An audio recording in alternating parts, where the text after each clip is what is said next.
এই জামাত ইসলামে হিন্দুরাও প্রার্থী হতে পারবে। তারুণ্যের প্রথম ভোট দাঁড়িপাল্লার পক্ষে হোক। বাংলাদেশের মাটিতে আর লগি বৈঠক খেলা হবে না। আওয়ামী লীগের সাধারণ সম্পাদক জনাব ওবায়দুল কাদের সাহেব 24-এর পরের বাংলাদেশে আওয়ামী লীগের কেবলাখানা পাহারা দেওয়ার জন্য হাজার হাজার আর্মি থাকে, হাজার হাজার প্রশাসন থাকে। 24 পরবর্তী বাংলাদেশে আওয়ামী লীগের মন্দির পাহারা দেওয়ার জন্য আওয়ামী লীগের মন্দিরের নিরাপত্তা সুনিশ্চিত থাকে, কিন্তু আমার ভাইয়ের জীবনের নিরাপত্তা সুনিশ্চিত থাকে না।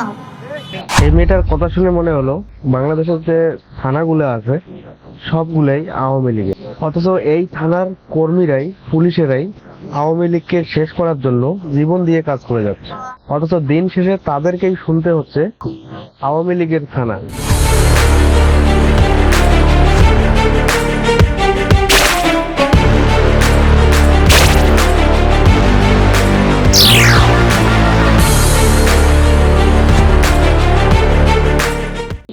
মেয়েটা আরেকটা কথা বলেছে, সেটা হচ্ছে আওয়ামী লীগের মন্দির।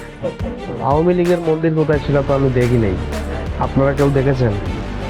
সে যদিও আওয়ামী লীগের মন্দির বলেছে, কিন্তু এর উদ্দেশ্য ছিল কিন্তু হিন্দুদের টার্গেট করেই কথাটা বলা। তো এনার কথায় বোঝা যাচ্ছে হিন্দু মানেই আওয়ামী লীগ। কথাটা কি আসলেই সত্য? আপনারা লক্ষ্য করলে দেখতে পাবেন বাংলাদেশের ইসলামিক রাজনৈতিক দল জামাত, সেখানেও হিন্দু প্রার্থী রয়েছে। এই জামাত ইসলামে হিন্দুরাও প্রার্থী হতে পারবে। তারুণ্যের প্রথম ভোট দাঁড়িপাল্লার পক্ষে হোক। আমি শোভন দাস, আপনারা ইতোমধ্যে আমার নাম শুনেছে এবং পদবি শুনে একটু হতবাক হয়েছেন। বিএনপিতেও হিন্দু প্রার্থী রয়েছে, তাহলে কিভাবে হিন্দু মানে আওয়ামী লীগ হলো? বাংলাদেশের মাটিতে আর লগি বৈঠক খেলা হবে না। আওয়ামী লীগের সাধারণ সম্পাদক জনাব ওবায়দুল কাদের সাহেব